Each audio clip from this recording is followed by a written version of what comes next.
अभी क्या करना है वो तो उनके ऊपर डिपेंड है। इस्तीफा दे रहे तो बहुत अच्छी बात है। इस्तीफा देकर वो हरियाणा में ज्यादा प्रचार करे, अपने लोग ज्यादा चुनकर लाए। लेकिन जिस तरह अरविंद केजरीवाल जी को मतलब जेल में जाना पड़ा था, उसमें ईडी ने मतलब पूरा पेपर उन्होंने उनके पास था और वहाँ घोटाला हुआ। इसीलिए जिस करप्शन के खिलाफ अरविंद केजरीवाल जी नेता को बने थे, माननीय अन्ना हजारे जो हमारे महाराष्ट्र के आते हैं, उनके आंदोलन में वो बहुत बड़े एक्टिव रहे और भ्रष्टाचार मुक्त भारत होना चाहिए, उसके लिए उन्होंने आंदोलन किया था।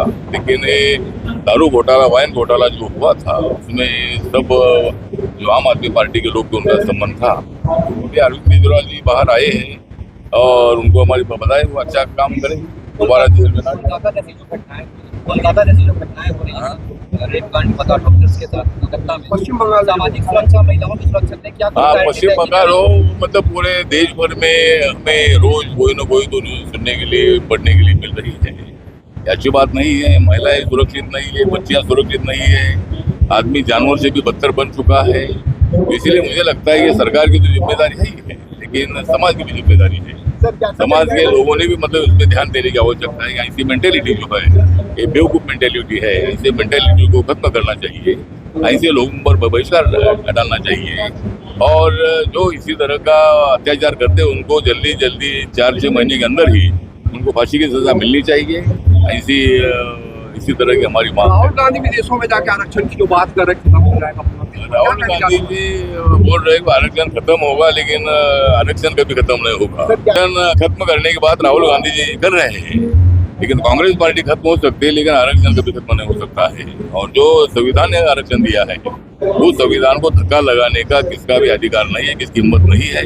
राहुल गांधी ने लोकसभा में आरक्षण जाएगा इस तरह की बात की थी, संविधान बदल जाएगा इस तरह की बात करके लोगों के सामने ब्लैकमेल करके उन्होंने वोट लिया था।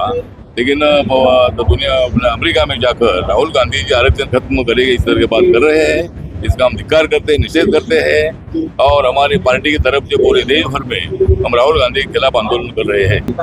आज जाति गणना के बारे में हमारा कहना यह है कि जाति जनगणना राहुल गांधी जी आज मांग कर रहे हैं, अपोजिशन वाले आज मांग कर रहे हैं, लेकिन जब वो सत्ता में थे तब उन्होंने जाति के आधार पर मतलब जनगणना नहीं की थी। तो सरकार की डिफिकल्टी ये है कि आर्टिकल 17 के मुताबिक कास्टिज्म को खत्म किया है। तो जाति के आधार पर आरक्षण कैसा जनगणना कैसे करे, ये प्रॉब्लम पहले सरकार का भी था और अभी की सरकार का भी प्रॉब्लम है। लेकिन मेरे पार्टी की तरफ से मेरी मांग है कि सब जाति का सेंसस जाति के आधार पर होना चाहिए।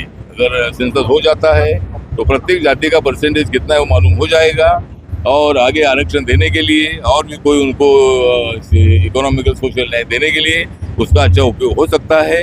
इसीलिए मैंने राज्यसभा में भी मेरे पार्टी की तरफ से मांग किया है कि जाति के आधार पर जनगणना होनी चाहिए।